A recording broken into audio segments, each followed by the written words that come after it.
to the second half of Words with Nerds. We haven't fun so far tonight. Excellent, excellent. So folks, like I said, we're going to have a little bit more stand-up comedy as well as our final presentation of the evening for this show.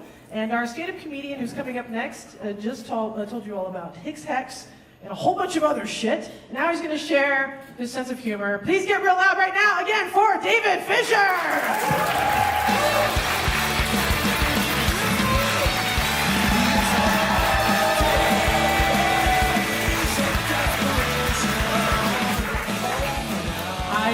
Again.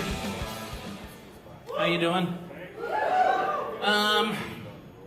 Doing jokes just for jokes is a little bit different vibe, so I gotta kind of recalibrate here, get another sense of the audience, just get your general vibe out. I gotta know how people are gonna respond, you know? I have a lot of abortion material, which I keep in the freezer.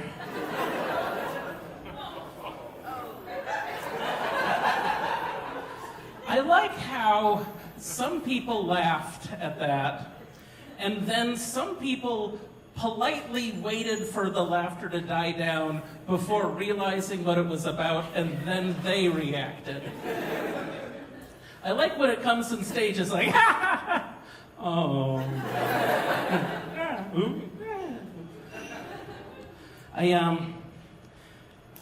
Like every different community is going to have kind of like a different like spectrum of what they think is funny. Like it's going to vary depending on where you are and just, you know, what things are like. Cedar Rapids does not like necrophilia jokes. I discovered. The, oh, Lord. It's fun. The one thing I do like is, like, in comedy, if there's, like, a town about 100 miles away, you can just kind of shit on that town. That's pretty standard. Like, if you mention a town that's, like, 2,000 miles away, if you say, like, oh, yeah, so I was in Seattle the other day, and then someone in the back is like, Seattle, woo! But if you talk about someplace that's, like, a 20-minute drive away, they're like, yeah, those people suck. Yeah, they're all racist and they're bad at sex. Looking at you, Sun Prairie.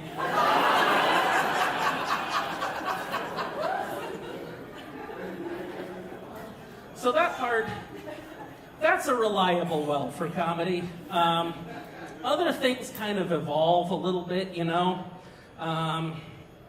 Things like, you know, going in vogue, in and out of vogue about like what you can talk about, how you can describe things. Like, if you have a joke about hunting the homeless for sport, now it's got to be ethically slaughtering the unhoused community.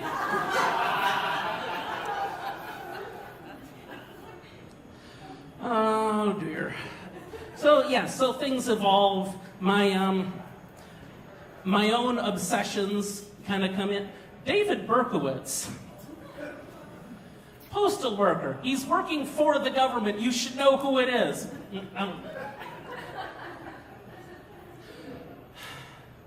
Albert Fish built a murder castle. Like, I don't know where you stand on the issue of I feel like a certain amount of murder edifice is like every serial killer should get like a murder shack. That's reasonable. You're a murderer, you get your shack. A murder castle, though, at the point where like multiple contractors are involved. Like someone should be like, hey, I think we're building a murder castle here. So is it our job to report that we're making a murder castle? Is there a regulation on murder castle? Like, we gotta talk to people about laying plumbing. There should be some, like, if it gets to the murder castle point. Ed Gein is in the same, like, he's got furniture made of people, man.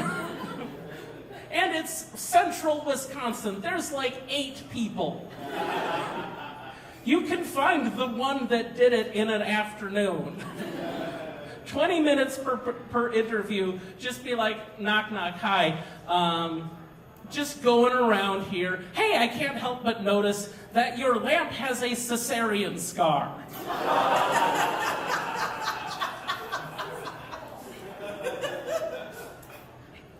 Anyway, so I have my obsessions.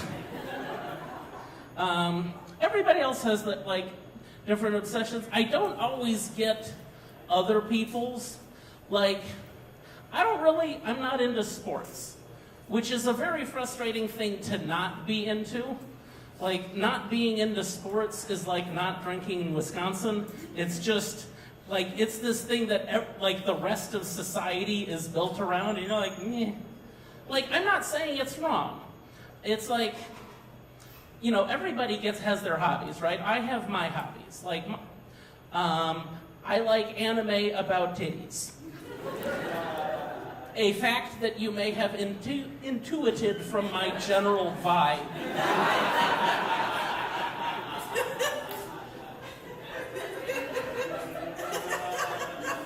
Is that a better or worse hobby than sports? Who's to say? Me, here we go. Which has caused more children to be injured? Sports has caused a lot of concussions. Anime titties, some light chafing. I feel like the advantage is clear there. Traffic, public expense. Like, imagine if you did not have the option of living in a metro area that did not have a multi-billion-dollar taxpayer-funded anime titty facility. That on multiple weeks every year, all the anime titty fans are just gonna come out of the damn woodwork and you can't park anywhere anymore.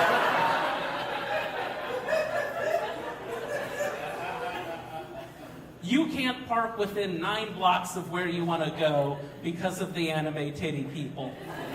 And your tax dollars are paying for it. Billions of dollars, no options otherwise. Imagine if every high school in Texas had a multi-million-dollar anime titty field that is the only thing in town for hundreds of miles around, that is the only bastion of culture for everyone in the community. Parents are yelling at their children, abusing them, just, Tyler! Tyler! You and Christopher, get back out there and draw them anime titties! Or you don't have a future. I'm just saying, I wouldn't wish that on other people. That's just, what is my next thing? Ted Bundy escaped twice.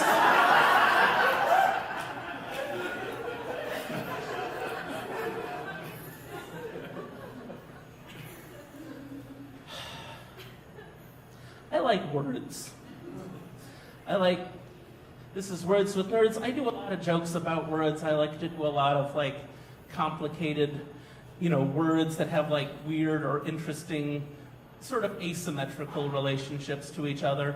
I like taking note of those interesting relationships. Like, let me give you an example. Take the word easy. What's the opposite of the word easy? Hard. Couldn't it also be uneasy? Because un means not or opposite of, right? So you would think, because they're both the opposite of easy, that uneasy and hard would mean the same thing, right? But they mean completely different things. Like if I was to say, all these dead bodies are making me uneasy,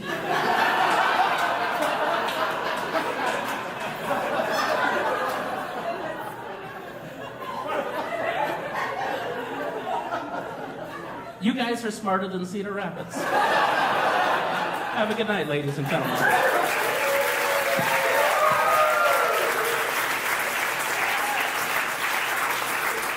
One more time for David Fisher! Oh my goodness.